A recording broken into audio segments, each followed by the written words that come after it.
She went out that night just to deliver a pizza and go back home. But the man who opened the door wearing only a towel already knew her name. It was as if he had waited for that encounter his entire life. If you like stories of love and romance, watch until the very end. You won't regret it. Subscribe to this channel and leave a comment telling us where you're listening to this beautiful story from. Let's continue. The rain punished New York City on that Wednesday night. Fat drops ricocheted off the asphalt as Isabella Miller tried to maintain visibility through her soaked helmet. The motorcycle, a used bike she had bought in 12 hard-earned installments, protested against the puddles forming on the poorly maintained streets of Queens. One more delivery, the last of the day, she promised herself, ignoring the ache in her back and the fatigue that had built up after 12 hours of work. In the thermal bag from Napoli's pizzeria, a special margarita awaited its destination. A destination that was taking her to a neighborhood she rarely frequented, the Upper East Side, with its mansions protected by high walls and security systems that cost more than she would earn in years of work.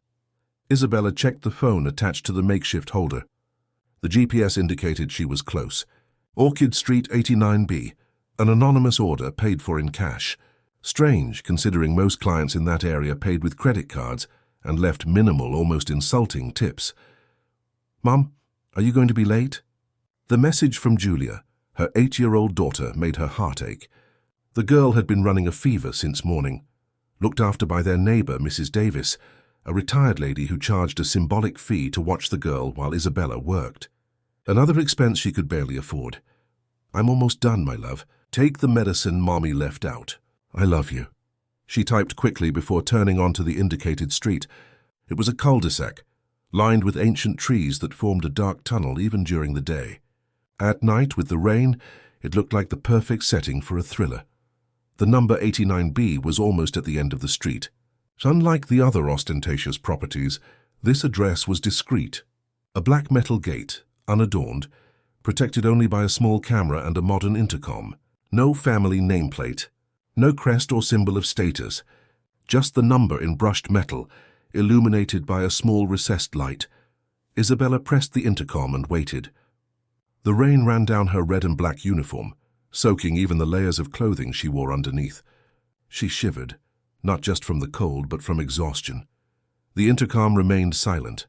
She tried again, this time with more force. Still nothing.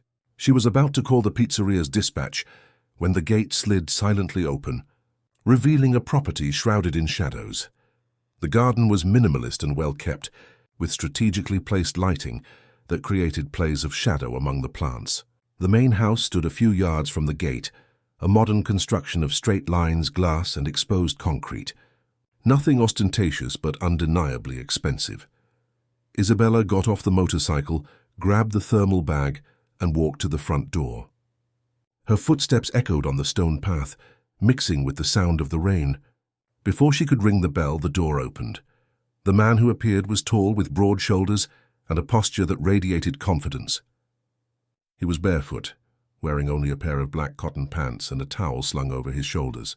Dark hair, still damp from a shower, fell over penetrating eyes that seemed to analyze her with a disturbing intensity. He must have been around 40, but there was something in his gaze that seemed older, as if he had lived several lives. "Isabella," he said, his voice deep and controlled, almost hypnotic. "You've arrived." A shiver ran down her spine.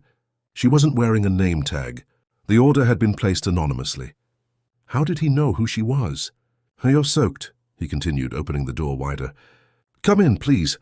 His voice allowed no argument, but it didn't sound threatening either.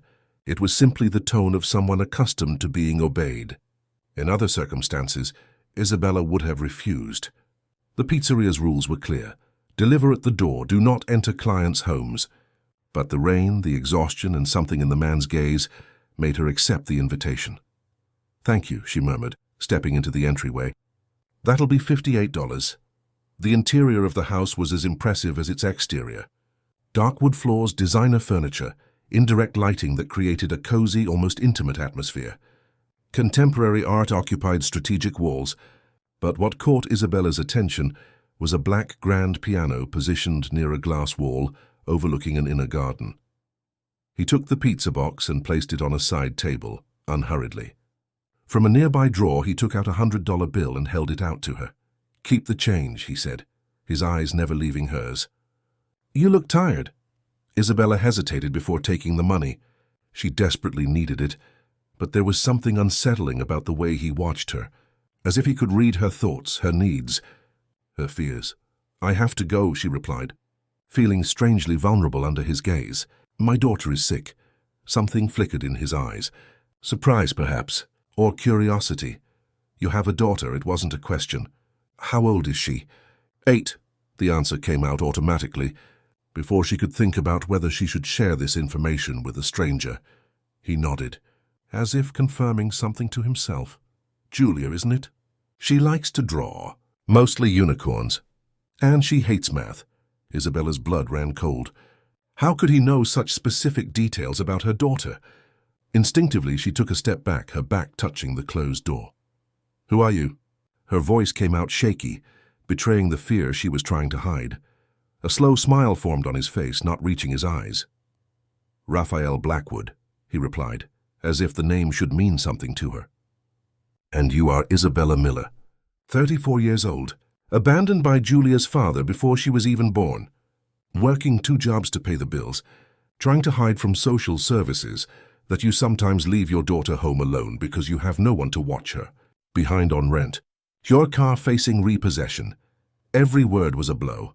Isabella felt her legs weaken. How did he know all this? It was impossible, unless— "Are you following me?" she asked, her hand fumbling for the doorknob behind her. Raphael crossed his arms, his posture relaxed in contrast to her evident tension. "Not exactly. Let's just say I have resources. And an interest." "An interest? In me? Why?" The question came out almost as a sigh. He took a step forward, closing the distance between them. The scent of his cologne, sandalwood wood and something indefinable, almost metallic, enveloped Isabella. Even in her fear, something inside her responded to his proximity, an unwanted warmth spreading through her body. "You remind me of someone I knew a long time ago," he said, his voice softer now. "Same eyes, same determination, same vulnerability." The last word was spoken almost like a caress. Isabella felt her face burn, torn between the urge to flee and the curiosity that grew with every second. "I'm not vulnerable," she replied, lifting her chin in defiance, finding strength she didn't know she had. His smile widened, now reaching his eyes, lighting them with something that looked like admiration. "No, you're not. And that's precisely what makes this all the more interesting." Thunder rumbled outside, making Isabella jump. Raphael didn't move, his eyes fixed on her as if memorizing every detail of her face. "The storm is getting worse. You shouldn't be driving in this rain, especially on a motorcycle. Stay until it eases up." "I can't. My daughter—" "Julia is fine," he interrupted with a certainty that frightened her even more. "Mrs. Davis just gave her the medicine. Her fever is coming down." She fell asleep watching that cartoon about princesses who turn into superheroes. Isabella felt the blood drain from her face. The description was too accurate. "What do you want from me?" she finally asked, her voice nearly failing. Raphael moved away, walking to a bookshelf filled with books. He ran his fingers along the spines as if searching for something specific. For now, just a conversation. Perhaps a little company. In return, he turned to face her. "I can offer solutions to your most immediate problems." "I'm not for sale," Isabella retorted, indignation momentarily overcoming her fear. "I never suggested you were. What I offer comes with no strings attached, Isabella, only opportunities." He pulled a book from the shelf, opened it, and took out an envelope from within. He walked back to her and held it out. "Open it, please." With trembling fingers, she took the envelope. Inside, she found $10,000 in new sequential $100 bills. "This is more than I make in 3 months," she murmured, stunned. "It's just an advance. There will be more if you accept my proposal." "What proposal?" she asked, unable to tear her eyes from the money that could solve her most pressing problems. Raphael walked to the piano, sat down and played a few soft notes, the sound reverberating through the room like a sonic caress. "Come visit me. Once a week. On Wednesdays. We'll talk. Have dinner, perhaps. Nothing more. In return, your financial problems will disappear." Isabella closed the envelope, holding it back out to him. Why me? And please don't say it's because I remind you of someone. Raphael took the envelope back, unsurprised. Because you're authentic, Isabella. In a world of people trying to be what they're not, you remain true even when it costs you dearly. It's refreshing. And if I say no, then you walk out that door, go back to your life, and we'll never see each other again, he replied simply. No consequences. No hard feelings. Isabella looked at the door, her escape route. Then at Raphael with his mystery and dangerous promises. Logic told her to run. But something deeper, more primitive kept her there, as if an invisible force held her to the floor. No touching? She asked, surprised at herself for even considering the proposal. No touching, he confirmed, unless you ask. An unwanted heat spread through Isabella's body at those words, at the veiled promise within them. I need to think, she said finally. Raphael nodded, as if he had expected this answer. Fair enough. Next Wednesday I'll place another order. If you come, I'll know your answer. He stood up and walked to the door, opening it. Outside, to Isabella's surprise, the rain had stopped. The sky was clear, starry, as if the storm had never existed. How me? She began to ask, confused. Good night, Isabella, Raphael interrupted softly, and good luck with your decision. As she rode home that night, Isabella's head was buzzing with questions. Who was Raphael Blackwood, really? How did he know so much about her and Julia? What did he truly want? And why, despite all her internal alarms, did something inside her long to see him again? The following week, when the order came into the pizzeria, Isabella didn't hesitate. She took the delivery and headed to the Upper East Side, to house number 89B, to the man who had turned her world upside down with just one encounter. The visits became a ritual. Every Wednesday, always at the same time, Raphael ordered the same pizza, margarita, no changes, and Isabella always found the door unlocked as if he knew exactly when she would arrive. As the weeks went by, she began to get to know him, or at least the version of himself he allowed her to see. Raphael Blackwood was in fact the heir to a tech empire. His father, Augustus Blackwood, had founded Blackwood Tech in the 80s, one of the first American software development companies. When he died in a helicopter crash 5 years ago, Raphael took control, but discreetly, almost invisibly. I prefer to work in the shadows, he explained during one of their conversations, as he poured wine into crystal glasses that probably cost more than Isabella's monthly rent. Anonymity offers freedom. The house, she discovered, was just one of his many properties scattered around the world. Paris, New York, Tokyo, Zurich. Places Isabella only knew from pictures on the internet or on TV shows. With each visit, Raphael kept his promise. They talked, they dined, they listened to music. He played the piano for her, Bach, Chopin, Debussy, with a skill that could only come from years of dedicated study. He introduced her to expensive wines, to foods she had never tried, to books she would never have discovered on her own. And every week, a new envelope awaited her. Always the same amount, always without explicit demands. The money allowed her to pay off her debts, buy new clothes for Julia, afford a decent health plan, and save for emergencies. For the first time in years, Isabella could breathe without the crushing weight of poverty on her shoulders. But financial freedom came with its own kind of prison. The more time she spent with Raphael, the more questions arose. Why did certain rooms in the house remain locked? Why was there a mirror covered by a black cloth in the library? Why did he never talk about his mother, or the scandals the press had mentioned years ago? And why, despite keeping his promise not to touch her, did his gazes become increasingly intense, more charged with desire? You've never asked me about the rumors, Raphael commented on a rainy night, 3 months after their first meeting. They were in the library, he sitting in a leather armchair, she near the window watching the rain. What rumors? Isabella asked, though she knew exactly what he was talking about. She had researched him, of course. Who wouldn't? The stories she found online were fragmented, contradictory, sometimes frightening. Psychiatric hospitalizations, accusations of erratic behavior, a supposed twin brother no one had ever seen, about my sanity, about what happened after my father's death, about the woman who disappeared. Isabella felt a chill run down her spine. It was the first time he had mentioned the woman.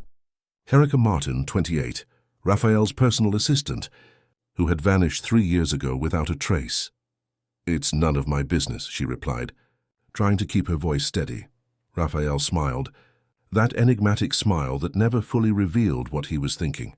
"That's one of the reasons I enjoy your company, Isabella. You don't demand. You don't push. You simply accept.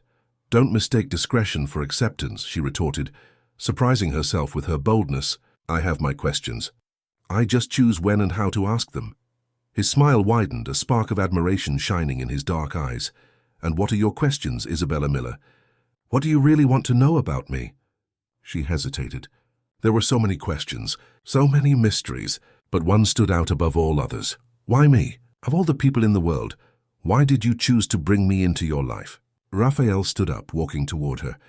He stopped just a few inches away, his scent enveloping her like a promise. It was the closest they had been to each other since their first meeting. "Because you see me. Not the money, not the power, not the stories. You see beyond the surface. And that—" He raised his hand, almost touching her face, but stopping millimeters from her skin, respecting the boundary he had set. "That is priceless." Isabella's eyes locked with his. There was so much intensity in that gaze, so much truth mixed with unrevealed shadows. "And what if I want more?" she asked, barely recognizing her own voice, hoarse with restrained desire. "What if I want to know everything?" Raphael took a step back, his face suddenly serious. "There are places in my mind, Isabella, where you would not want to enter, shadows that should remain hidden. And what if I'm not afraid of the dark?" Something changed in his gaze, a dangerous, almost predatory gleam. Everyone is afraid of the dark, especially the darkness we carry within ourselves. Before she could reply, Isabella's phone rang. It was Mrs. Davis. Julia had fallen while playing and needed stitches in her chin. She was at the emergency room, scared, asking for her mother. Isabella left in a hurry, her heart pounding. As she drove to the hospital, she tried to convince herself that Julia's accident was just that, an accident. But a persistent voice in her mind questioned, what if it wasn't? What if Raphael, with his resources and knowledge, was sending a message, a reminder of her vulnerability? That night marked a shift in their relationship. In the following weeks, Raphael became more reserved, almost distant. The conversations, once fluid and stimulating, were now punctuated by long silences. Several times Isabella caught him watching her with an expression she couldn't decipher, regret perhaps, or just a mask for something more sinister. Her curiosity, however, only grew. She began to explore the house when he stepped away to take calls or fetch something. She discovered that most of the locked doors led to ordinary rooms, an office with state-of-the-art equipment, a home theater, a private gym. Nothing sinister or revealing, but there was one hallway on the second floor that remained inaccessible, a single red door always closed, protected by a security system that required not only a code, but also a fingerprint. What's behind that door? Isabella finally asked one night when the wine had left them both more relaxed. Raphael, who had been playing the piano distractedly, stopped mid-note. Memories, he answered after a moment. Of the past. Of who I was. Of who I lost. Erica? The name slipped out before she could stop it. Raphael turned, his face paler than usual. How do you know about her? The internet, Isabella replied, swallowing hard. And it's not hard to connect the dots. The missing woman. The rumors. Your isolation. Raphael closed the piano lid with a dull thud. When he spoke, his voice was controlled, but Isabella could feel the tension vibrating beneath each word. Erica was complicated. Our relationship was toxic for both of us. I let her go, Isabella. It was for the best. Let her go or made her disappear? The question flew out before she could contain it. The silence that followed seemed alive, pulsating. Raphael approached, his eyes darker than ever. Are you afraid of me now? He asked, his voice a low whisper. Isabella should have said yes. She should have backed away, fled, never looked back. But when she answered, she surprised them both. No, I'm afraid of what I feel for you. Something broke in Raphael's controlled expression, a crack in the carefully constructed armor. He raised his hand and for the first time touched her face. Just a brush of his fingers on her cheek, light as a feather, but it sent an electric shock through Isabella's entire body. You should be afraid, he murmured. I should let you go while I still can. And what if I don't want to go? Raphael pulled back as if the touch had burned him. Go home, Isabella. Think about what you're doing, what you're risking. She wanted to protest, to stay to find out more, but his tone left no room for argument. That night, there was no envelope, no warm goodbye, just a veiled warning hanging in the air between them. The following week, there was no pizza order, nor the week after. Raphael's silence was deafening. Isabella tried to go to the house on the Upper East Side, but the gate remained closed. The intercom silent. It was as if he had vanished, or as if those months together had never existed, except for the money she had saved, except for the transformation that had occurred within her. It wasn't just financial security, it was something deeper. Raphael had awakened her. He had shown her a world of possibilities she had never imagined accessible. And now that she had tasted that world, she couldn't simply forget it. 3 weeks after their last meeting, when Isabella had resigned herself to never seeing him again, an envelope arrived in the mail. Inside, a black card with gold lettering, 8 p.m. where read. Isabella's heart pounded. It was tonight. In a few hours, she would see Raphael again. She would find out what had happened. Why he had disappeared. She chose a simple red dress, the only one she owned in that color. She left Julia with Mrs. Davis, promising not to be late. She drove to the Upper East Side with her stomach in knots, torn between anxiety and excitement. This time the gate opened before she even pressed the intercom. The house was lit only by candles, hundreds of them, creating a path from the entrance to the main living area. The scent of roses and sandalwood permeated the air. Raphael was waiting for her by the piano, more elegant than ever in an impeccably tailored black suit. But there was something different about him. A tension, an urgency that wasn't there before. You came, he said simply, his eyes roaming over every inch of her, as if trying to memorize her image. You disappeared, she replied, unable to hide the hurt in her voice. I needed to be sure. Of what? That I was ready for what comes next. Raphael approached, his steps deliberately slow. He stopped inches from her, close enough for her to feel his warmth but still not touching her. What do you know about redemption, Isabella? The question caught her off guard. That it's difficult. That it requires truth. And what if the truth is unbearable? His voice was almost a whisper now. All truths are bearable if they come from the right place. Raphael smiled, a sad smile that didn't reach his eyes. There's a place I need to show you. A place I've never shown anyone. Afterwards, you decide if you want to remain in my life. Isabella nodded, her heart hammering against her ribs. Raphael held out his hand, a silent invitation. She hesitated for only a second before taking it. Together, they climbed the spiral staircase to the second floor, to the forbidden hallway, to the red door. Raphael typed a code into the electronic panel, then pressed his thumb on the fingerprint reader. The door clicked open softly. What's beyond this door will change everything between us, he warned, holding her hand tightly. I'm ready, Isabella replied, even without knowing if it was true. Raphael pushed the door open, revealing what lay on the other side, and in that moment, Isabella understood that nothing would ever be the same again. The room beyond the red door was surprisingly simple. White walls, a soft gray carpet, a perfectly made king-size bed, a work desk with a closed laptop, and covering every available inch of the walls, photos, hundreds of them, all of Isabella. Isabella in front of her apartment building. Isabella picking Julia up from school. Isabella working at the pizzeria. Isabella asleep on her worn-out couch. Intimate, routine moments captured without her knowledge for months, perhaps years. The air escaped her lungs. Her legs gave way. She felt Raphael's hand tighten on hers, keeping her from falling. What is this? She whispered, her voice barely audible. Why? Raphael guided her to the edge of the bed where they both sat. He didn't let go of her hand, as if afraid she might run at any moment. And maybe she should. I started watching you a year and a half ago, he explained, his voice strangely calm. At first it was just curiosity. You looked so much like her, like Erica, same eyes, same walk. I wanted to understand if it was just a coincidence. Isabella looked at the photos again. Some were recent. Others seemed to have been taken long before they met. You followed me? Spied on me. Why? Raphael released her hand and stood up. He walked to the desk, opened a drawer and took out a yellowed envelope. From inside he pulled out a photograph and handed it to Isabella. It was a young woman with dark hair and intense eyes, smiling at the camera. The resemblance between her and Isabella was undeniable, almost as if they were sisters.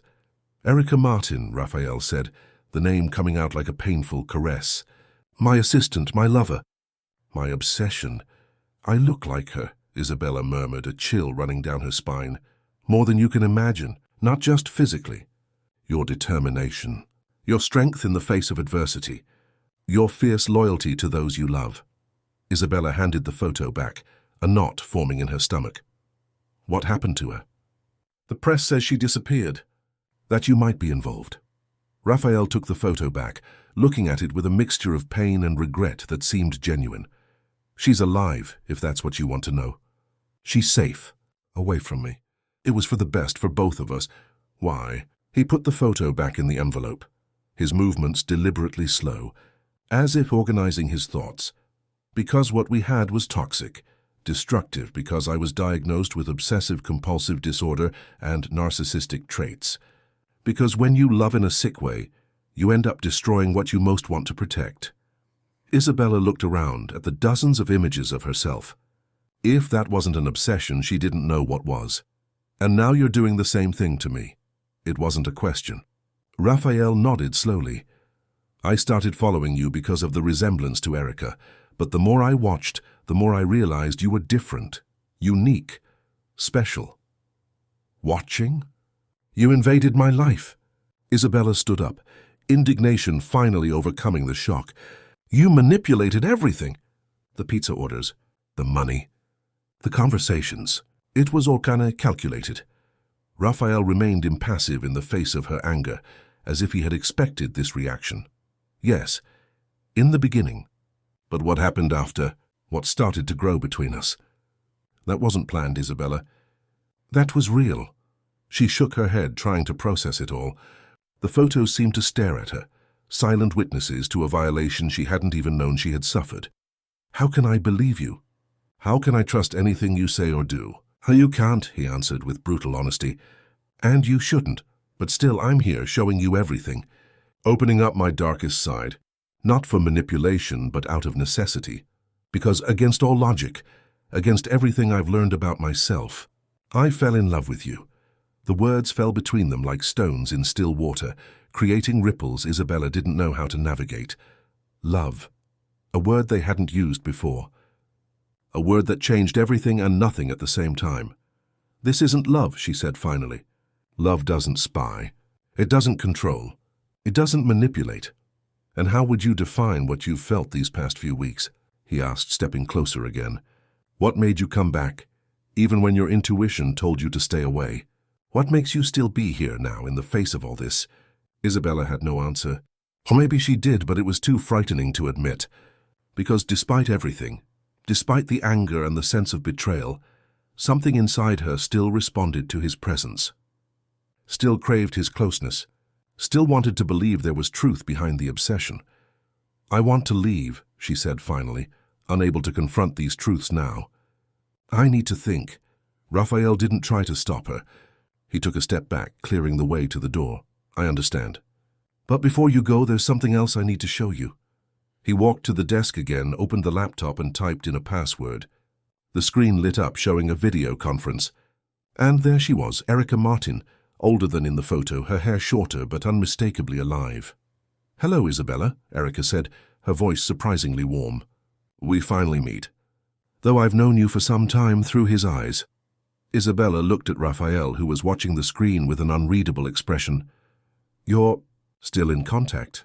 Erica smiled, a tired but genuine smile. "In a way. Not romantically, not anymore. But there are bonds that can't be completely severed, no matter how hard we try.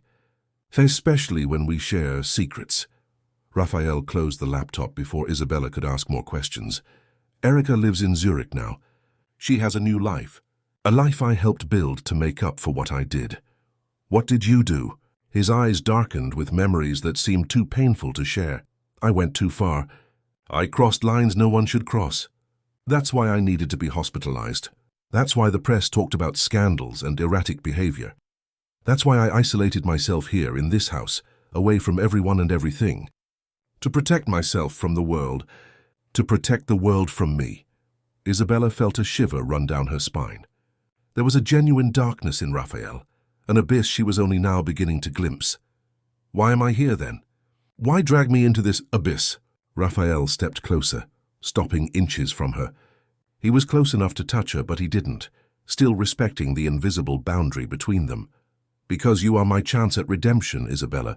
My chance to do things differently this time, to love without destroying. And what if I don't want that role? What if I don't want to be your salvation? Something flickered in his eyes, pain perhaps, or resignation. Then you leave. Go back to your life, and I will never seek you out again. It's your choice now. It always was, really, Isabella.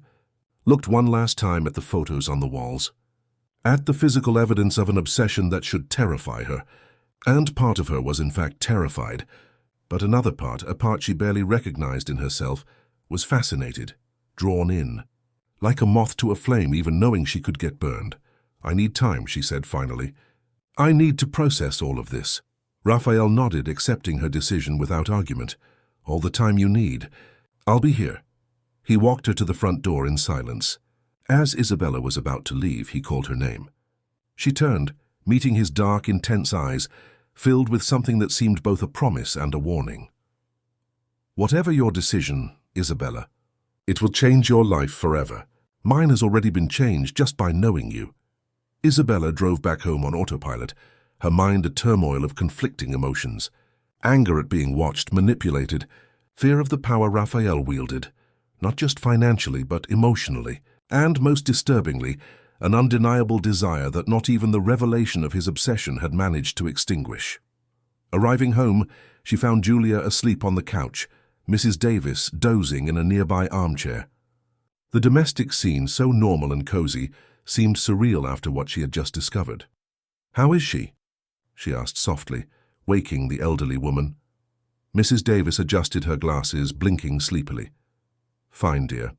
She took her medicine, ate dinner, did her homework. She was waiting for you, but sleep won." Isabella thanked and paid the babysitter, who left after refusing a ride, insisting her son would pick her up. Alone with her sleeping daughter, Isabella finally allowed the tears to come. She cried silently, her back against the door, sliding down until she was sitting on the floor. She cried for everything she had discovered, for everything she had felt, for everything she still felt, despite her reason screaming that she should run far away from Raphael Blackwood and never look back. But how could she walk away when he had become, in such a short time, such a vital part of her thoughts? How could she deny what she felt, even knowing how it all began? A week passed. Isabella avoided the pizzeria, calling in sick for a few days. She spent the time at home with Julia, trying to find comfort in the routine, in the normality her life had before Raphael. But he was everywhere. In the coffee she could now afford without worrying about the budget. In Julia's new shoes. In the bills that were once overdue, now all paid. In the sleepless nights, when she closed her eyes and saw his face, smelled his scent, relived every conversation. On the 6th night, the phone rang. Unknown number. Her heart pounded. "Hello?" She answered, trying to control the tremor in her voice. "Isabella." Erica Martin's voice came through, surprising her. "We need to talk. About Raphael." The meeting was set for the next morning at a coffee shop in Midtown Manhattan. Isabella left Julia with a friend from school and drove there, her stomach in knots. She didn't know what to expect. Warnings, even darker revelations? Erica was already there when she arrived, sitting at a table in the back, watching the door with attentive eyes. In person, the resemblance between them was even more striking. Like looking at a version of herself a few years older, more sophisticated, marked by experiences Isabella could only imagine. "Thanks for coming," Erica said, gesturing to the chair opposite her. "I know you must have 1,000 questions. Where to begin?" Isabella replied, sitting down. "Maybe with the fact that a man you know well enough to stay in contact with, even after he supposedly traumatized you, is now obsessed with me." Erica smiled, a sad, knowing smile. "Raphael told you his version, I see. The one where he's the monster and I'm the victim. Typical of him. Always taking the blame to protect others. Isabella frowned, confused.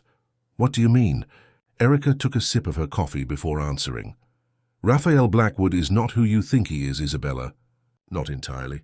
There are parts of him, shadows, that he guards carefully.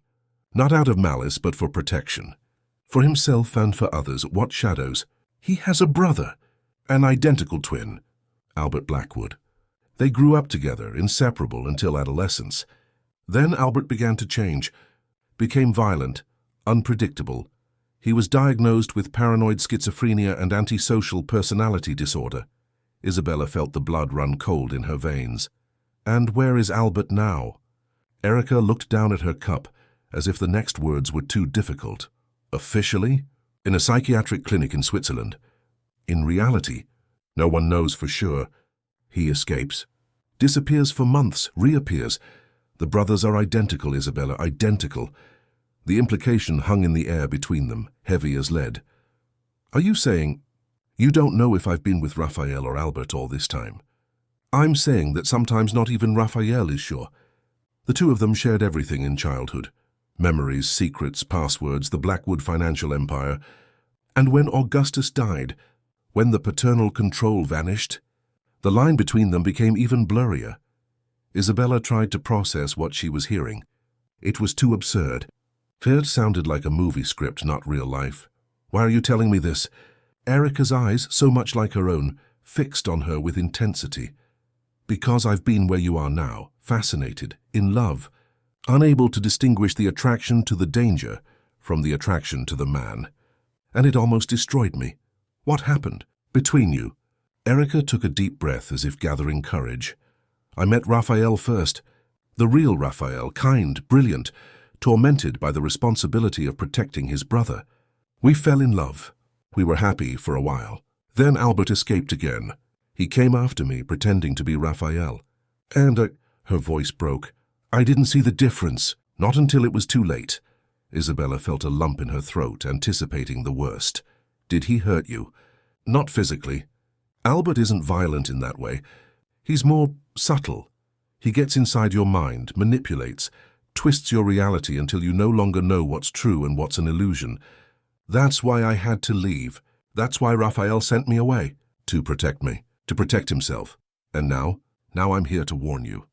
To tell you that, whoever the man you're involved with is, Raphael or Albert, you are in danger. Not of physical violence, but of something worse. Something that corrodes your soul from the inside. Isabella felt her head spin. It was too much information.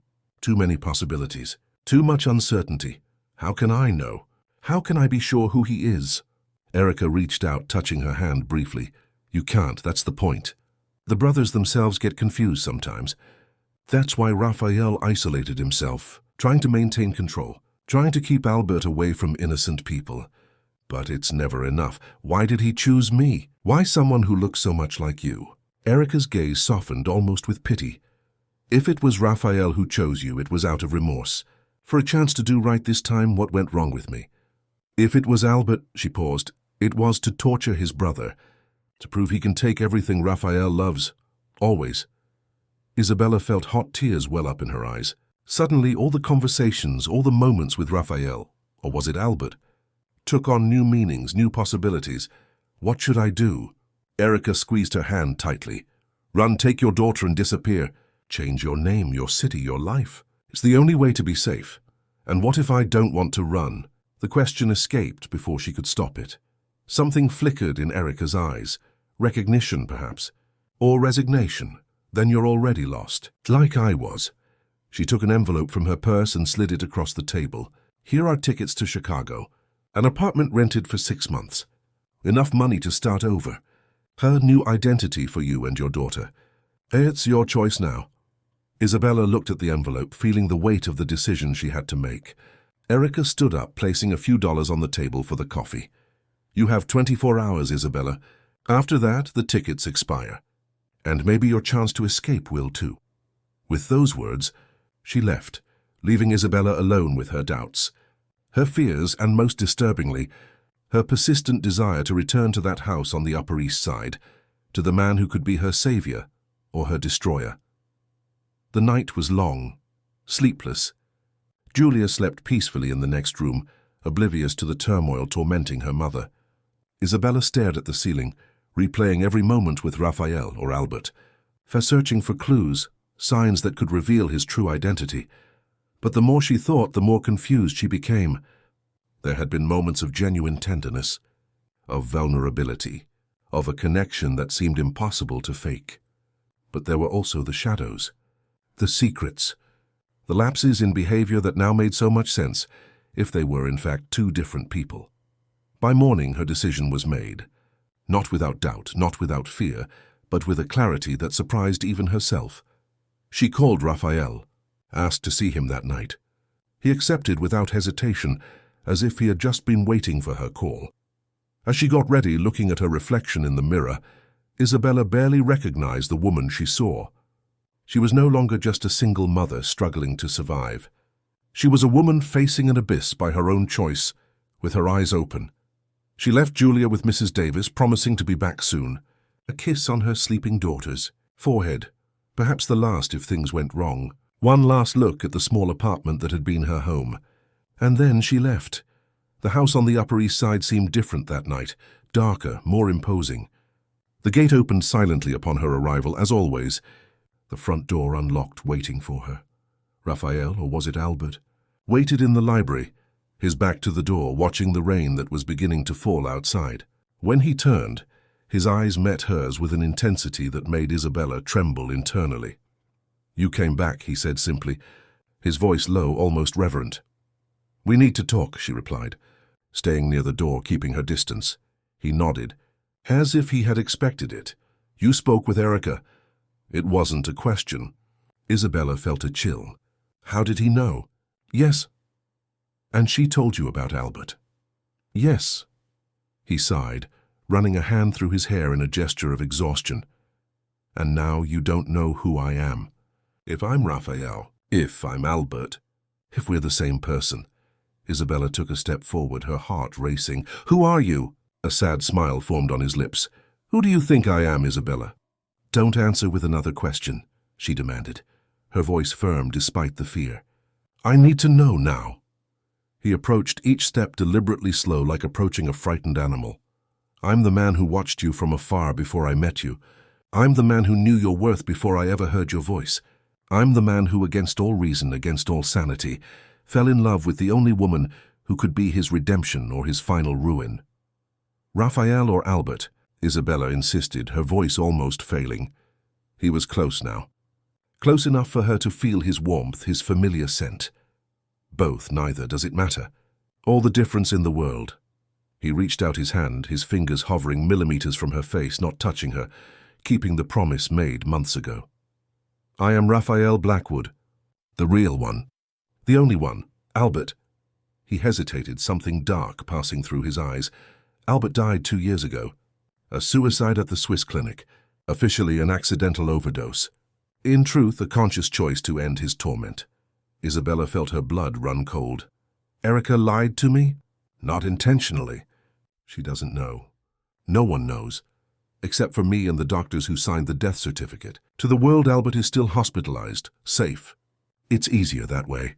Fewer questions, fewer scandals. Why? Why keep it a secret?" Raphael finally touched her face, a caress as light as a breeze. "Because as long as Albert is alive, I can blame him for the parts of me I can't control, for the obsessions, for the behaviors that scare even me. It's easier to say it's two people than to admit we're just one man, broken in so many different ways." The revelation hit Isabella like a physical blow. There was no Albert. There never had been, not for the last 2 years. Only Raphael, fighting his own demons, splitting himself into two identities to bear the weight of who he truly was. All those photos, the surveillance, it was you. Only you. "Yes," he admitted, not looking away. "I started watching you because you looked like Erica.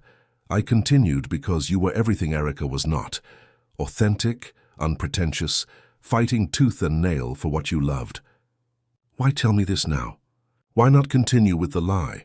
Raphael took a step back, as if he needed space for the words that would follow. "Because I'm tired of living in the shadows, Isabella.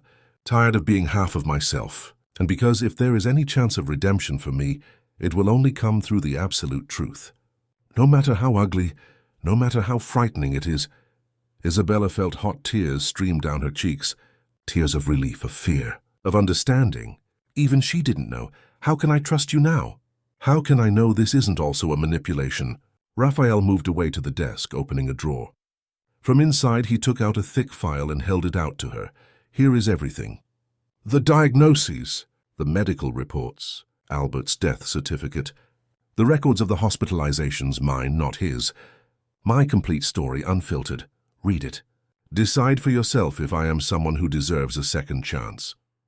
Isabella took the file, the physical weight of the document seeming to symbolize the weight of the revelations they contained.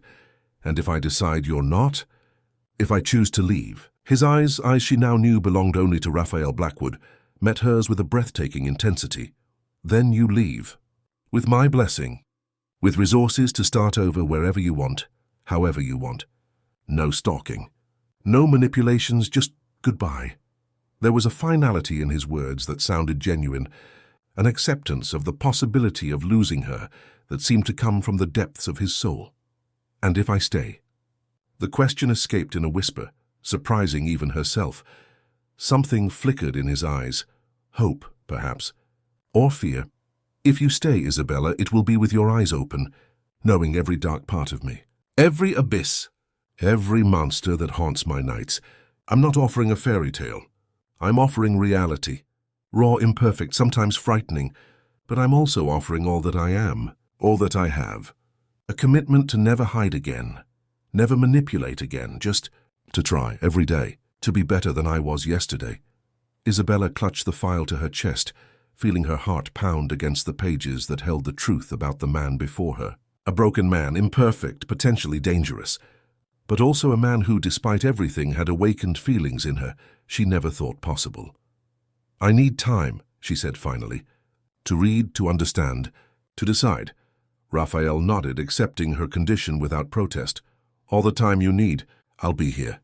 When Isabella left the house on the Upper East Side that night, the file heavy in her purse and her heart heavy in her chest, she knew she was at a crossroads.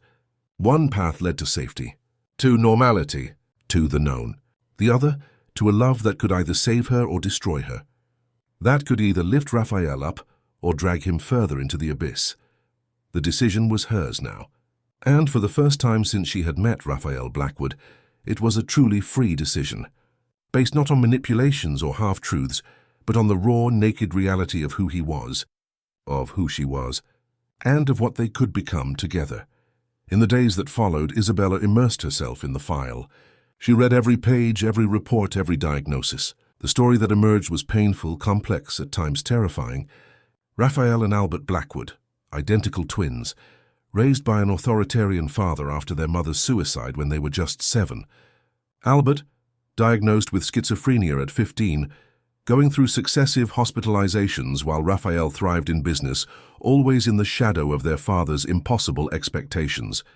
Albert's death 2 years ago, after an overdose that medical reports classified as intentional, and most disturbingly, Raphael's diagnosis, borderline personality disorder with obsessive-compulsive traits, aggravated by the trauma of losing his twin brother. There were records of Raphael's hospitalizations after his brother's death.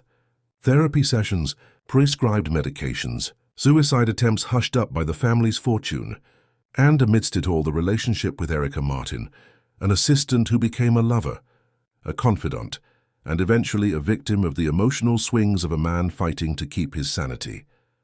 On the last page of the file, a handwritten letter from Raphael. Isabella, if you are reading this, it means I have chosen to trust you more than I have ever trusted anyone. It means I have finally found the courage to be completely honest, with you and with myself.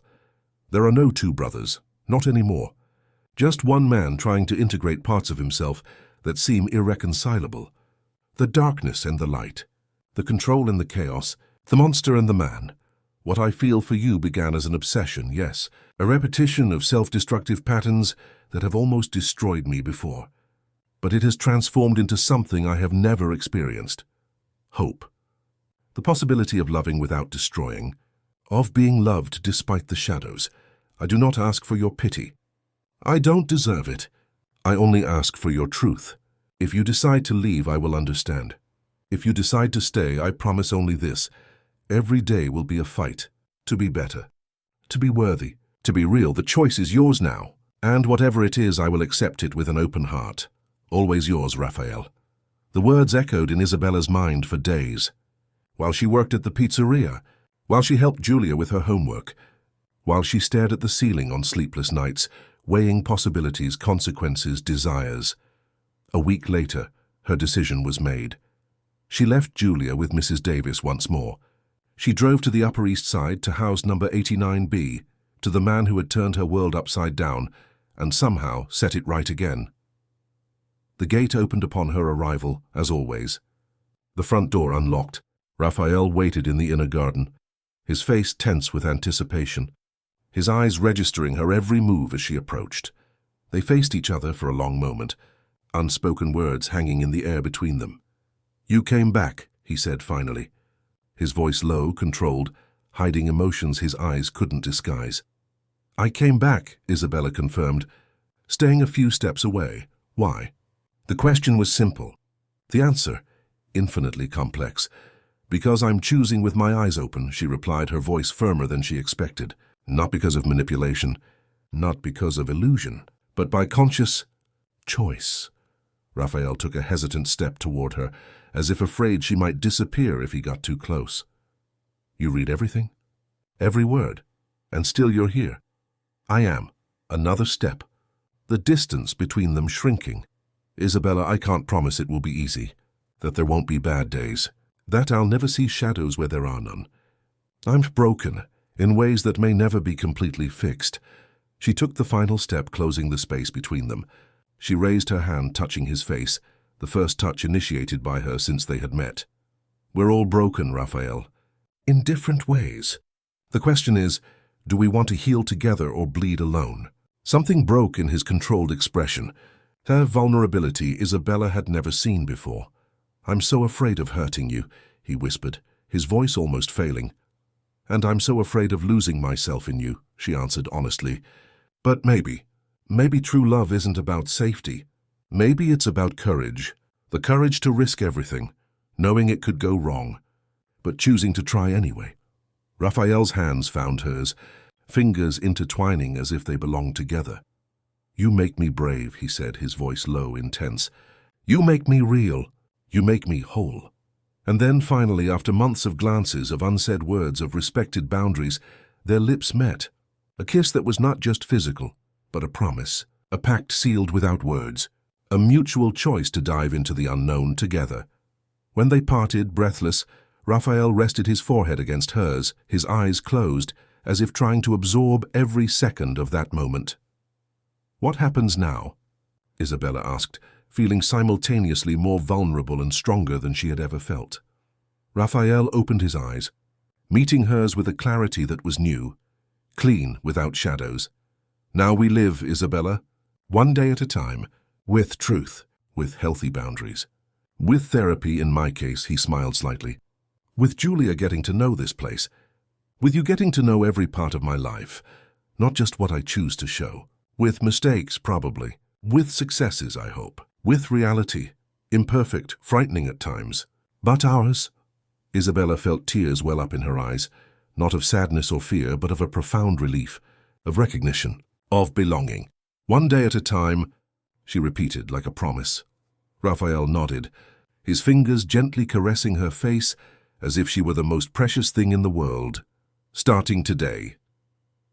That night, as the moon rose over New York City, illuminating the gardens of the house on the Upper East Side, Raphael Blackwood and Isabella Miller made a choice. Not to live a fairy tale, not to ignore the abysses that still existed, but the choice to face the future together, with open eyes, with sincere hearts, with the silent promise that even in the shadows, they would find light in each other.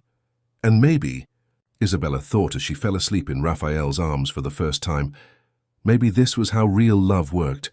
Not perfect, not easy, not safe, but true, deep, transformative. A love that didn't ignore the shadows but embraced them as part of the whole. A love that didn't promise a magical happily ever after, but an honest let's try together. A love that, despite all the reasons to fail, chose to persist. To grow, to heal. A love with open eyes. The following months brought a new routine for Isabella. Life with Raphael was unconventional. It would never be. But slowly they built something that, despite all the shadows, seemed to work. Isabella kept her job at the pizzeria, at her own insistence. "I need my independence," she explained to Raphael, who accepted her decision without argument. It was important for her to maintain a connection to her previous life, to who she was before she met him. A constant reminder of her strength, of her ability to survive on her own. Julia met Raphael 3 weeks after their reconciliation. The girl, initially shy, was soon enchanted by the grand piano and the illustrated books he collected. Raphael, in turn, showed a patience and kindness with the child that surprised even Isabella. "She looks like you," he commented one evening, watching Julia asleep on the library sofa after an afternoon of stories and music. The same determination in her eyes, the same way she furrows her brow when she's concentrating. Isabella smiled, gently stroking her daughter's hair. "She's never had a present father figure. Her father disappeared when he found out I was pregnant. Never came back." Raphael nodded understandingly. "A father isn't who creates, Isabella. It's who loves. Who protects. Who stays even on the bad days." The words touched something deep inside her. The idea of Raphael as a father figure for Julia had never consciously crossed her mind. But now that he verbalized it, it felt right, natural, as if it were a role he was destined to fill. The good days outnumbered the bad, but the bad ones still existed. Moments when Raphael's eyes darkened with internal shadows. Nights when nightmares made him wake up screaming, drenched in sweat. Episodes when his need for control became suffocating, obsessive. But unlike in the past, he didn't hide these moments. He didn't flee to the locked room. He didn't create stories about an imaginary brother to justify his most difficult behaviors. "I'm having a bad day," he would say simply when the shadows appeared. And Isabella understood. She gave him space when he needed it, proximity when he craved it. She remained present, solid, without judgment. Raphael, for his part, kept his promises. He continued with therapy twice a week. He took his medication regularly. He worked daily to keep the obsessive thoughts under control. And slowly, he opened more and more doors of his life to Isabella. The red door on the second floor remained closed for some time. A final stronghold of secrets he wasn't yet ready to share completely. Isabella respected his time, understanding that healing didn't happen all at once but in stages, in layers that revealed themselves as trust grew. 4 months after they officially began their relationship, Isabella and Julia moved into the house on the Upper East Side. The decision was not made lightly. "Are you sure this is what you want?" Raphael asked, as they packed up the few belongings in the small Queen's apartment. "We don't have to rush anything. We can wait longer." But Isabella was sure. The apartment, which once represented her struggle and independence, now seemed just a symbol of past limitations. Raphael's house, which now began to feel like hers too, offered not only material comfort but a space for them to grow together, as a family. "This is where I want to be," she replied, holding his hands in hers. "With you, building something new, something ours." The adjustment was not without its challenges. Julia missed her neighborhood friends. Isabella had to get used to the constant security, the cameras, the discreet staff who kept the property running. Raphael, accustomed to his controlled solitude, now shared his space with an energetic child and a woman who didn't hesitate to challenge him when necessary. But day by day, they built a new normal. Raphael transformed one of the spare rooms into an art studio for Julia, after the girl showed an interest in painting. Isabella rearranged parts of the house, bringing warmth and life to spaces that were once elegant but impersonal. Together, they created new rituals: Sunday dinners on the veranda, movie nights on Fridays, bike rides through the neighborhood on Saturdays. Their sex life blossomed slowly, with Raphael always conscious of his own obsessive impulses, always checking for consent, always open to communication. Isabella discovered in him an attentive, generous, intensely present lover. The nights they spent together were a dance between surrender and control, vulnerability and strength. 6 months after the official start of their relationship, On a sunny Sunday morning, Raphael finally opened the red door. "I'm ready," he said simply, holding out his hand to Isabella. "If you still want to see." She nodded, feeling the weight of the moment. The implicit trust in that simple gesture. The room beyond the door had changed since the last time she was there. The obsessive photos, once covering every inch of the wall, had been removed. In their place, a clean, minimalist space dominated by a large work desk with computers and monitors. "My real office," Raphael explained as he guided her through the room, "where I manage Blackwood Tech, where I monitor everything." The screens showed graphs, codes, news feeds from around the world, a sophisticated command center connected to every aspect of the financial and technological empire he controlled. "Why hide this?" Isabella asked, confused. She had expected to find something darker, more disturbing. Raphael hesitated, his eyes fixed on one of the monitors showing real-time stock market quotes. "Because this is where it's most evident how different I am, how much I need control, information, power over my environment." He pointed to a section of monitors displaying security camera feeds. "Before you, these cameras didn't just monitor the house. They monitored people. Erica mainly. Later, you." Isabella felt a chill, but she continued to listen. "It was an obsession," he continued, his voice low as if confessing a sin. "To know every movement, every habit, every vulnerability, as if by having enough information, I could one day truly possess, truly control someone." "And now?" Raphael sighed, running a hand through his hair in a gesture Isabella recognized as a sign of vulnerability. "Now I understand that it's an illusion, that no one can truly own another person. That true love isn't about control, but about freedom. The freedom to choose every day to stay. The freedom to see and be seen with all imperfections and still be accepted." He walked to a side drawer, opened it, and took out a small remote control. "This button turns everything off. The entire monitoring system, all the control. It's my daily test, my proof to myself that I can choose to trust instead of control." And then, before Isabella's eyes, he pressed the button. The screens went dark one by one. The hum of the equipment ceased. Silence filled the room. "Every day for a few hours I choose to live without my safety nets," he explained. "It's terrifying and liberating." Isabella approached, touching his face gently. "That's the bravest thing I've ever seen you do." His eyes met hers, shining with restrained emotion. "Not as brave as you, choosing to stay with a man who showed you his deepest shadows." "Maybe that's what courage is," she replied, smiling softly. "Not the absence of fear, but the decision to move forward despite it." That night they made love in the room that had once been a shrine to obsession and now became a symbol of transformation, of liberation, of conscious choices.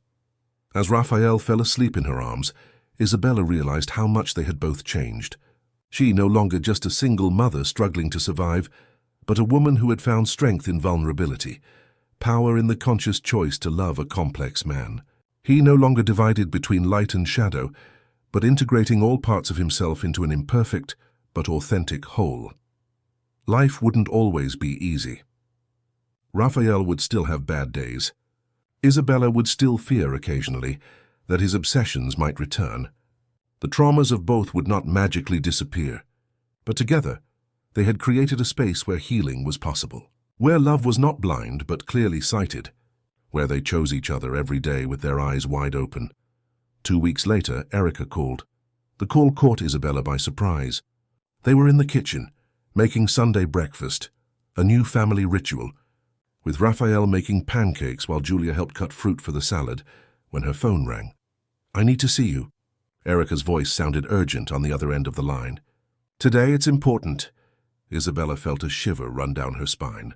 Since that single meeting in the coffee shop, she had had no further contact with Erica. The woman had returned to Zurich shortly after, according to Raphael. "What happened?" she asked, moving away slightly for privacy. "I can't talk over the phone. Meet me at Central Park near the Museum of Modern Art in 2 hours." Before Isabella could ask more questions, Erica hung up. She stared at her phone for a few seconds, a knot forming in her stomach. Why would Erica be back in the States? What could be so urgent? When she turned around, Raphael was standing in the kitchen doorway watching her with a questioning expression. "That was Erica," Isabella said, opting for the truth. There was no more room for secrets between them. "She's in New York. She wants to meet me." Something flickered in Raphael's eyes. Concern, perhaps. Or fear. "Are you going?" "I think so." She sounded urgent. He nodded slowly, processing the information. "Do you want me to go with you?" The offer was tempting. Having Raphael by her side would provide a sense of security. But something told Isabella she needed to do this alone. "No, I think I need to hear what she has to say alone." Another nod. Raphael approached, touching her face gently. "I trust you, Isabella. Your judgment. Just be careful." 2 hours later, Isabella parked near Central Park. The sunny Sunday had attracted families, couples, groups of friends. The park was full, vibrant with life and color. Erica was waiting at the agreed-upon spot, sitting on a bench overlooking the lake. She wore expensive, elegant clothes with sunglasses hiding her eyes. Once again, Isabella was struck by the resemblance between them, like looking at an alternate version of herself, one that had had access to privilege and luxury her whole life. "Thanks for coming," Erica said as Isabella approached, removing her sunglasses. Her eyes looked tired, marked by deep circles. "I know it's a Sunday." "That you probably have plans with him." The hesitation before mentioning Raphael did not go unnoticed. "What happened, Erica? Why the urgency?" Erica took a deep breath as if gathering courage. "I received this last night." She took an envelope from her purse and handed it to Isabella. "It was sent to my apartment in Zurich, by someone who knew exactly where to find me." Isabella opened the envelope with trembling fingers. Inside was a single sheet of paper with a typed message in the center. "He will never change. Get out while you can. You're next." She felt her blood run cold. "What does this mean?" she asked, handing the paper back to Erica. "Who would send this?" Erica put the envelope back in her purse, her movements precise, controlled. But Isabella could see the subtle tremor in her hands. "Albert." The name fell between them like a stone in still water. "Albert is dead," Isabella replied automatically, repeating what Raphael had told her. 2 years ago, suicide at the Swiss clinic." A sad smile formed on Erica's lips. "That's what he told you, what he wants to believe." "But Albert isn't dead, Isabella." "He never was." A chill ran down Isabella's spine. She looked around, suddenly aware of the open space, the people passing by, the vulnerability of her position. "How can you be sure?" Erica leaned forward, her voice dropping to almost a whisper. "Because I saw him. Last week in Zurich. He followed me to my apartment. He stood watching from the street. When I confronted him," her voice broke, "he smiled. In that way only Albert smiles. And he said he was just checking to see if I was okay. That he was worried about Raphael's new girl." Isabella felt her stomach churn. The implications were too heavy to fully process. "You're saying Raphael lied?" "About everything." "Not about everything," Erica corrected, her face softening a little. "Raphael genuinely believes Albert is dead. Maybe he needs to believe it.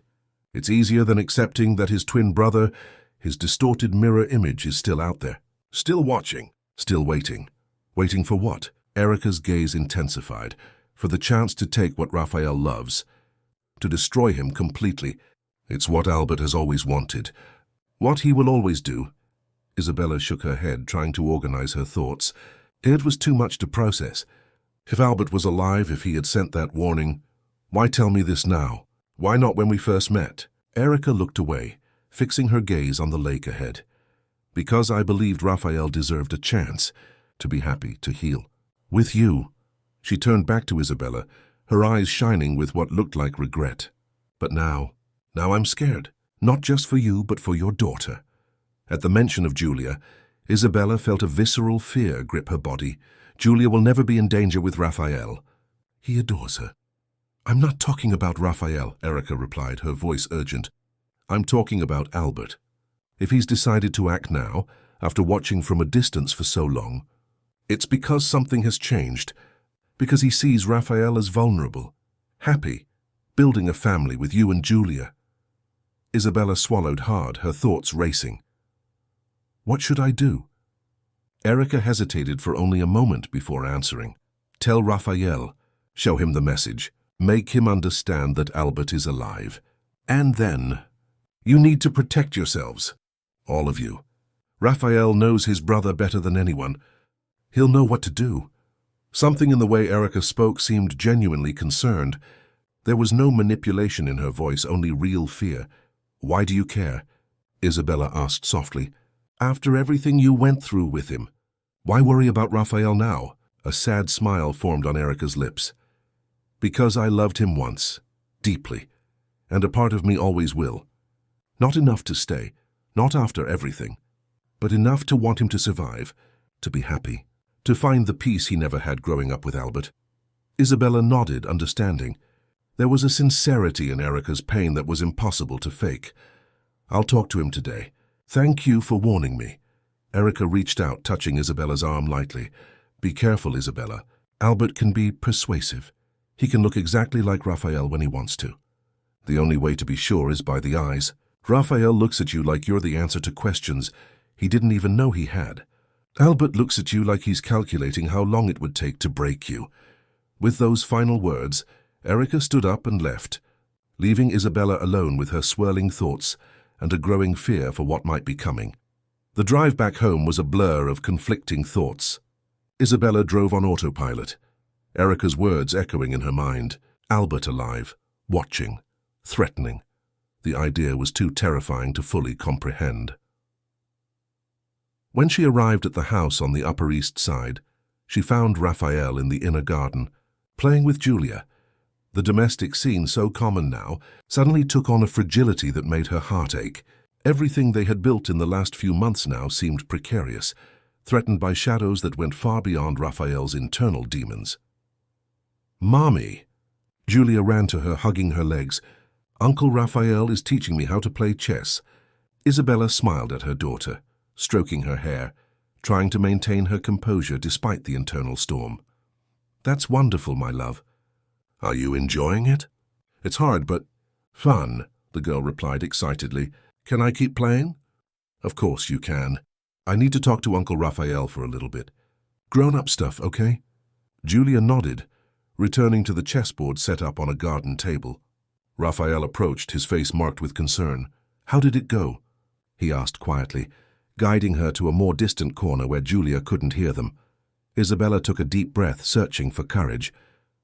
"Raphael." "Albert is alive." The words fell like bombs between them. Raphael turned pale, taking a step back as if he had been physically struck. "No, that's impossible.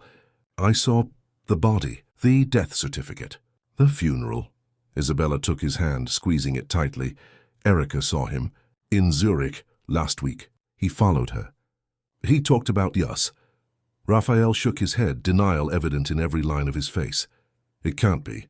It must have been someone else. Someone who looks like him. Or Erica?" He hesitated. She could be confused, or trying to manipulate the situation. He sent this. Isabella showed him the photo she had taken of the message before giving it back to Erica, to her apartment in Zurich. Raphael took the phone with trembling hands, his eyes fixed on the typed threat. Something in his expression changed, the initial shock giving way to a horrified understanding. "It's his style," he murmured, more to himself than to Isabella. "Direct, threatening. He always liked to play mind games. Do you believe it now?" Raphael looked up from the phone, and what Isabella saw in his eyes frightened her. Genuine fear, pure and primitive. "If Albert is alive," his voice broke, "none of us are safe, especially you and Julia." The panic in his voice made Isabella shiver. "Why? Why would he attack us?" Raphael ran a hand through his hair, a gesture Isabella knew was a sign of extreme anxiety. "Because that's how he works. He always wanted everything I had. He always needed to destroy any happiness I found. It's pathological, beyond any logic or reason." "What do we do now?" Raphael looked at Julia, who was playing happily, oblivious to the gathering storm.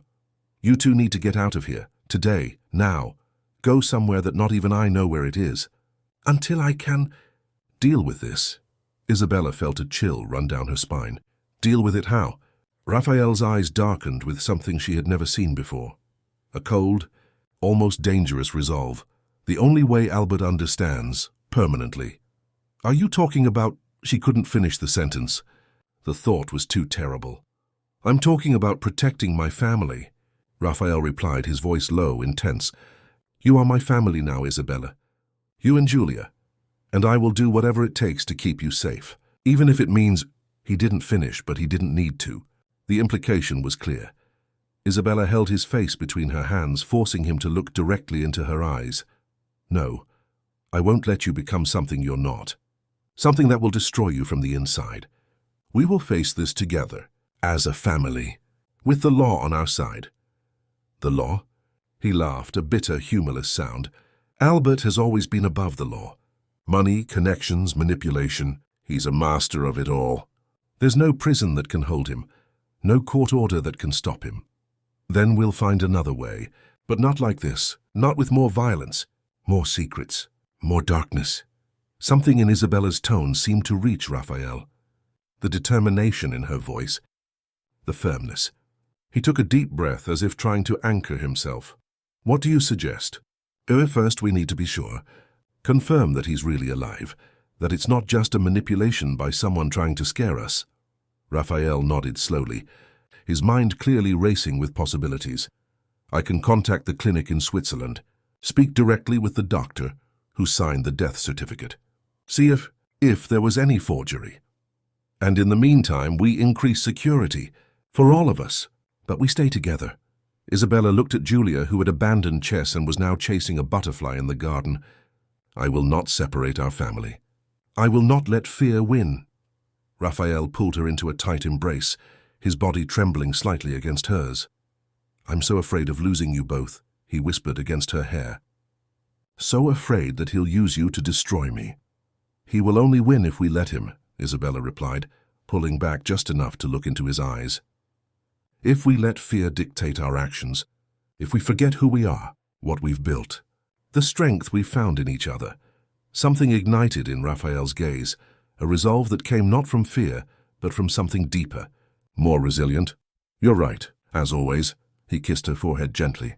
"We'll handle this together, with truth, with courage, as it should have been from the beginning." That night, after Julia fell asleep, Raphael and Isabella sat in the library, planning their next steps.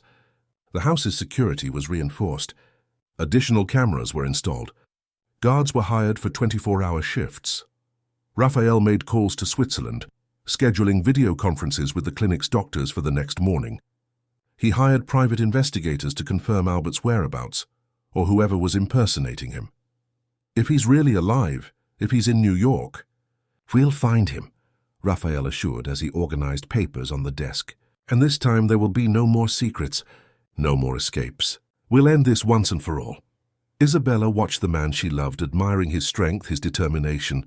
The Raphael she had met months ago would have hidden. He would have created more lies to protect her from the truth. This new Raphael, integrated, honest, brave, faced his fears head-on.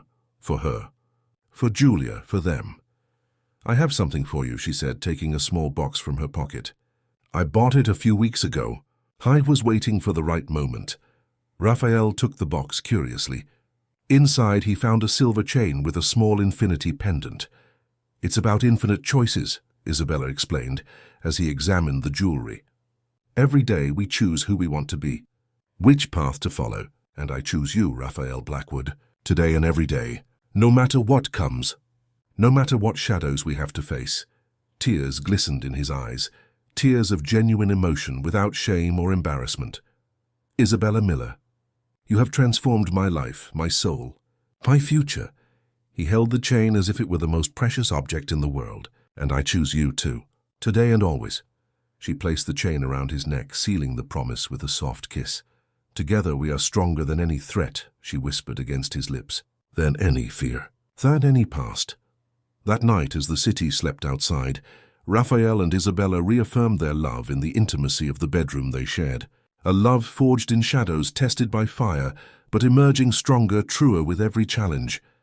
And if Albert was really out there, watching, waiting, he would no longer find a vulnerable, divided brother, haunted by guilt and fear.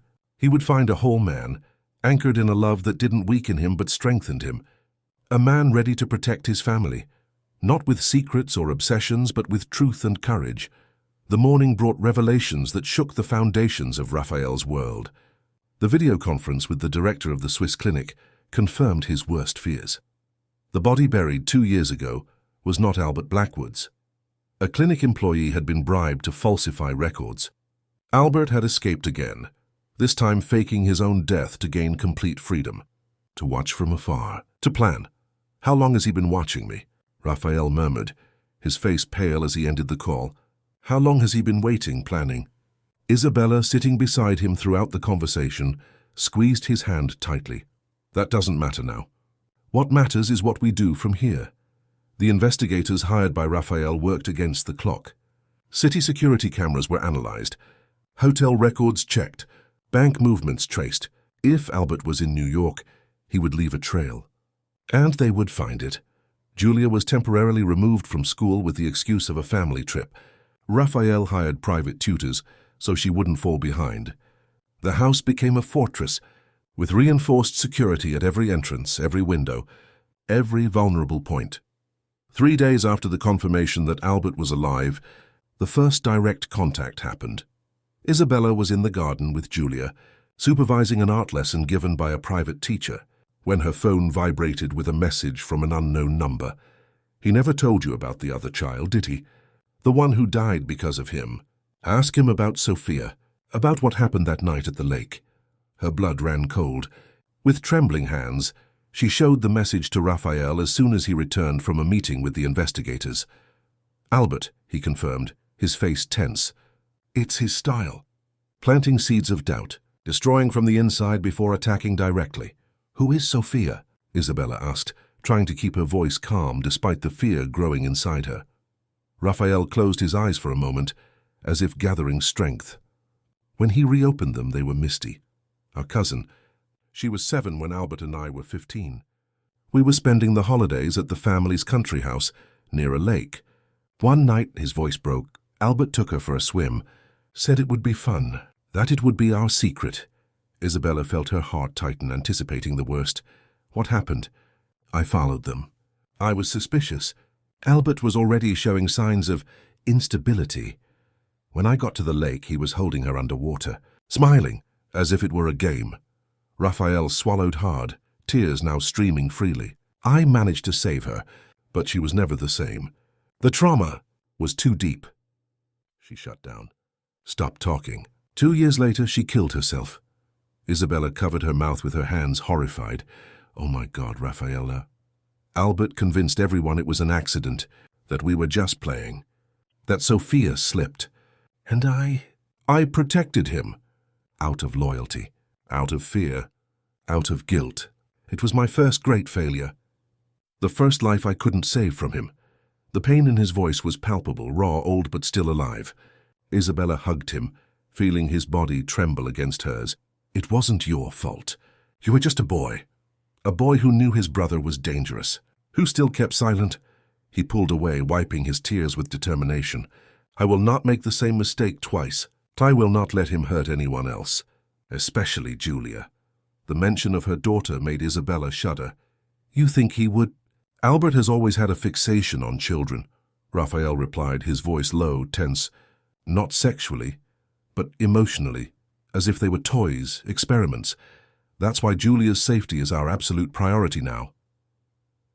The next day, the investigators had their first major breakthrough. A man matching Albert's description had checked into a boutique hotel on Park Avenue under the name Richard Miller.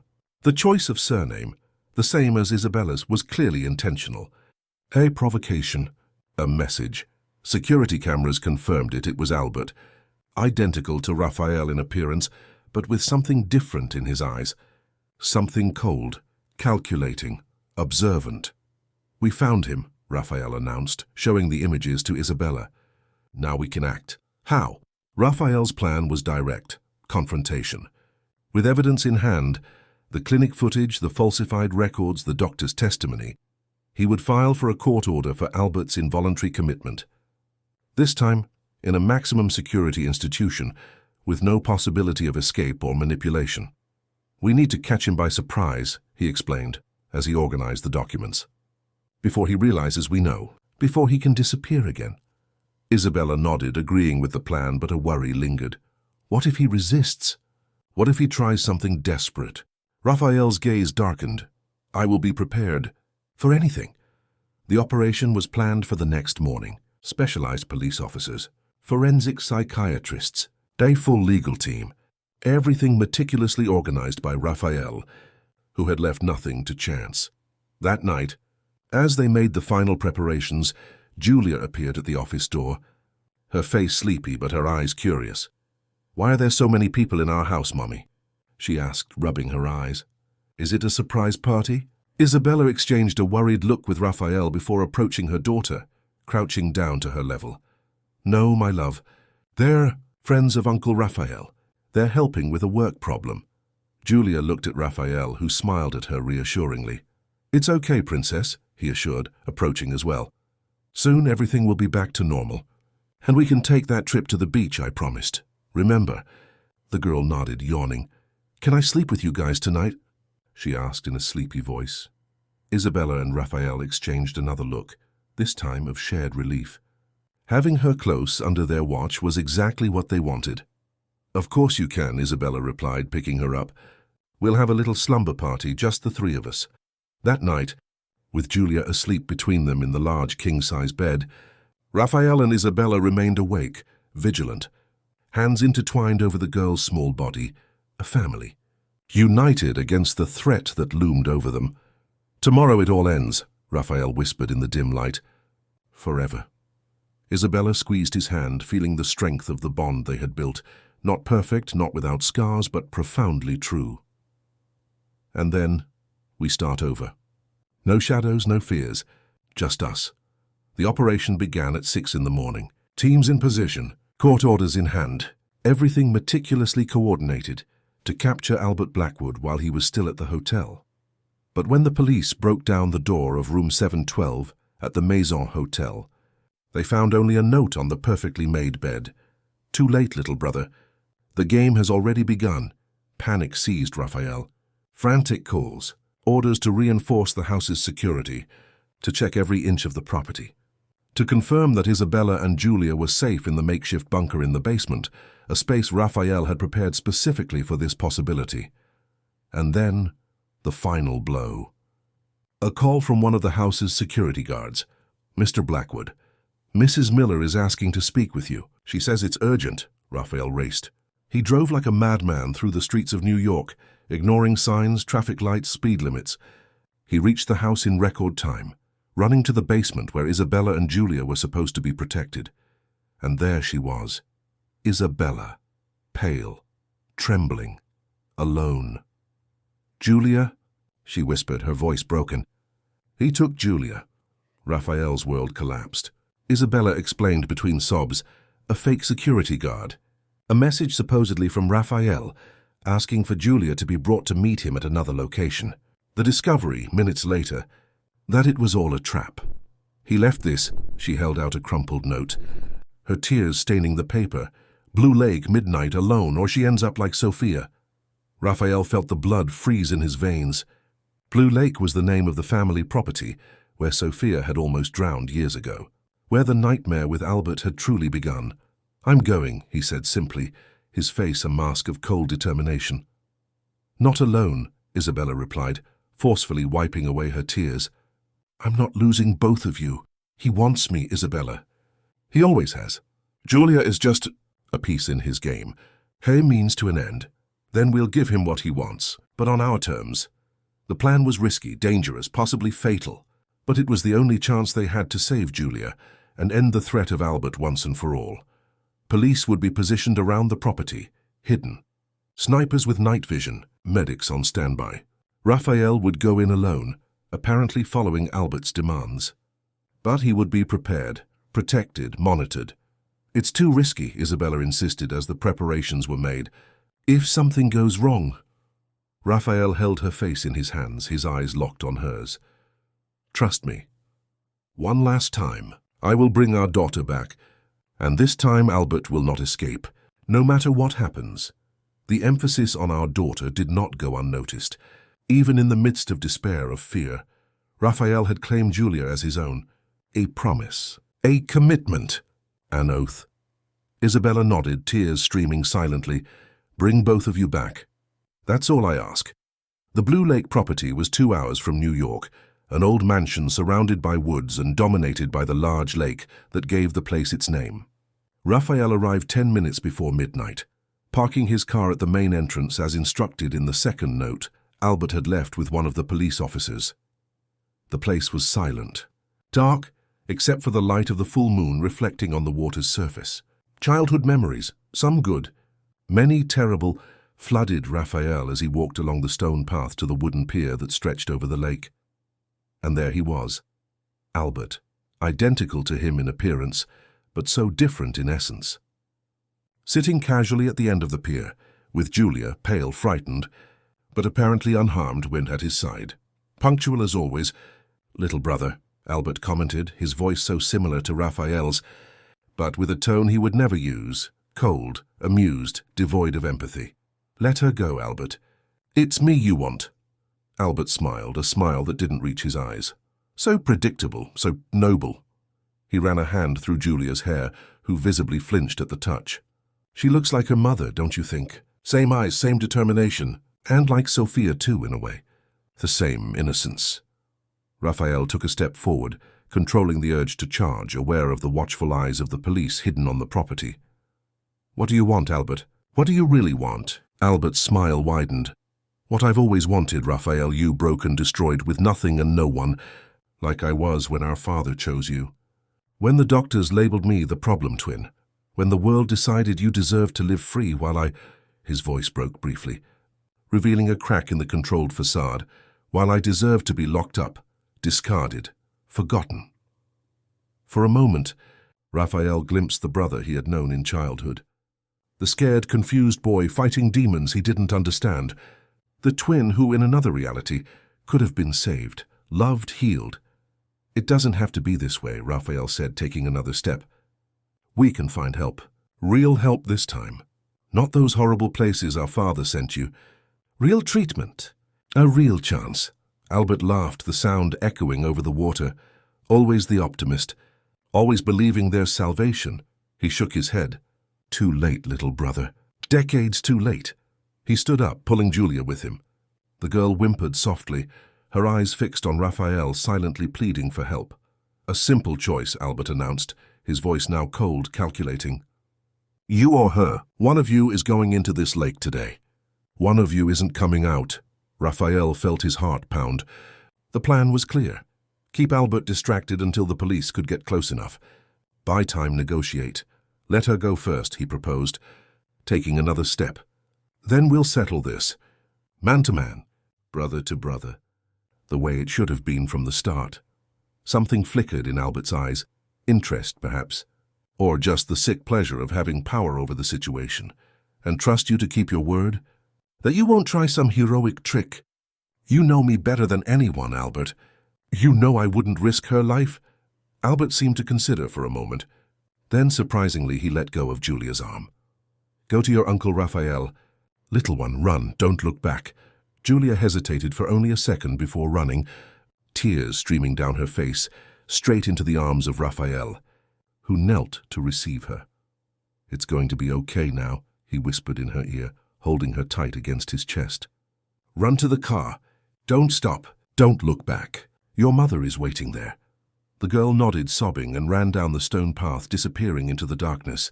Raphael turned back to Albert, who was watching the scene with an unreadable expression. "I'm surprised," Raphael commented, approaching his brother now that Julia was safe. "I didn't think you'd let her go so easily." Albert shrugged, a gesture strangely casual for the situation. "She was never the goal, Raphael. Just a means to an end, to bring you here, for us to have this moment, this conclusion." "Conclusion?" Albert smiled, that smile that never reached his eyes. "One of us won't leave this lake alive today. Maybe neither of us will. Poetic, don't you think? To begin and end in the same place. In the same lake where everything changed forever." Raphael took another step, now just a few feet from his brother. He knew the police were closing in, that snipers were in position, ready to fire if necessary. But something inside him, a connection that had existed since before birth, urged him to try one more time. To reach his brother. To save him if possible. "It doesn't have to be this way, Albert. We can find another way, together." For a brief moment, so brief Raphael almost thought he imagined it, something softened in Albert's gaze. A vulnerability. A hesitation. As if behind all the anger, all the hate, all the resentment built up for decades, there was still a fragment of the boy he had once been, of the brother Raphael had loved unconditionally. But then the moment passed. The mask of coldness returned, and Albert took a step back to the edge of the pier. Goodbye, little brother. This time for good. Before Raphael could react, Albert jumped. The water swallowed him with a splash that seemed deafening in the night silence. Raphael ran to the edge, desperately searching for his brother in the dark water. Seconds became minutes. There was no movement, no sign. The police emerged from the shadows, running to the pier. Flashlights illuminated the lake's surface. Orders were shouted. Divers were called. But Raphael knew with a certainty that came from the deepest part of his being that it was too late. That Albert had made his final choice. That in the end he had chosen the only way out that made sense in his tormented mind. Hours later, when the body was finally recovered from the bottom of the lake, Raphael remained seated on the edge of the pier, staring at the now calm waters. Isabella approached silently, sitting beside him, taking his hand in hers. "He's gone," Raphael murmured, his voice thick with unshed tears. "For real this time." "I'm so sorry," she replied simply, knowing that no words could fully ease the pain he felt. The loss. The grief for a brother he had lost not just today but decades ago, to an illness that had shattered his mind, his heart, his soul. "He could have been saved," Raphael continued, looking toward the horizon where the sun was beginning to rise, painting the sky in pink and gold. "If he had received proper help.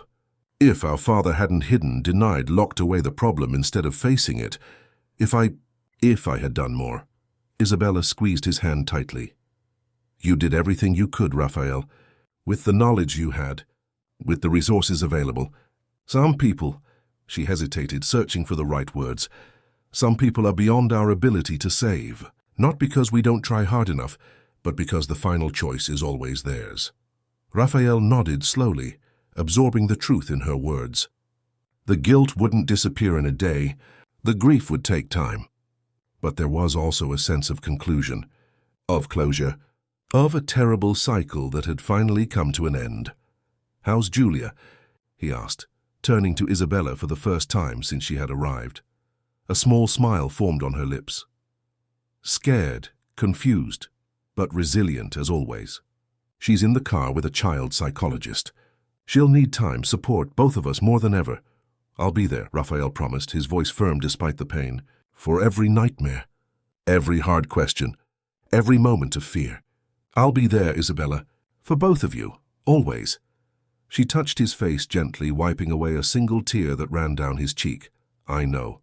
And we'll be there for you too, for the good days and the bad, for the healing that is to come, for the future we will build together."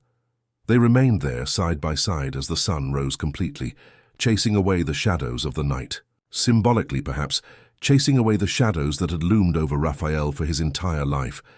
There was still a long road ahead. Official explanations, legal procedures, therapy sessions for all of them, a healing process that would take time, patience, love. But as Raphael looked at Isabella, this extraordinary woman who had chosen to love him despite everything, with her eyes wide open, he felt something he hadn't experienced since childhood. Hope. Pure, sincere, unshakable. "Let's go home," he said finally, standing up and holding out a hand to help her. "Our family is waiting." Isabella smiled, taking his hand, rising to his side. Together they left the pier, the lake, the past, walking side by side toward the future they had chosen. A future built not on illusions or manipulations, but on truth, acceptance, conscious love. A love with wide open eyes that saw all the scars, all the flaws, all the shadows, and chose to stay anyway. A love that was neither perfect nor easy, but true, deep, transformative. The love that, in the end, had saved them both. 6 months later, on a sunny Sunday afternoon, Raphael Blackwood and Isabella Miller were married in an intimate ceremony in the garden of the house on the Upper East Side. Julia, recovered from the trauma, radiant in a light blue dress, carried the rings with pride. It was not a traditional fairy tale. It was better. It was real. Two imperfect people, with complex pasts, choosing to build a future together, day by day, choice by choice, with honesty, courage, and a love that grew stronger with every challenge overcome. And if sometimes Raphael still woke up in the middle of the night, haunted by nightmares of the past, he would find Isabella beside him, ready to hold him, to remind him that he was no longer alone, that he would never be alone again. If sometimes Isabella still wondered if she had made the right choice, she only had to look at the family they had built, imperfect, scarred but profoundly united, to know that she had. 1,000 times, yes. Because in the end, that's what true love does. It doesn't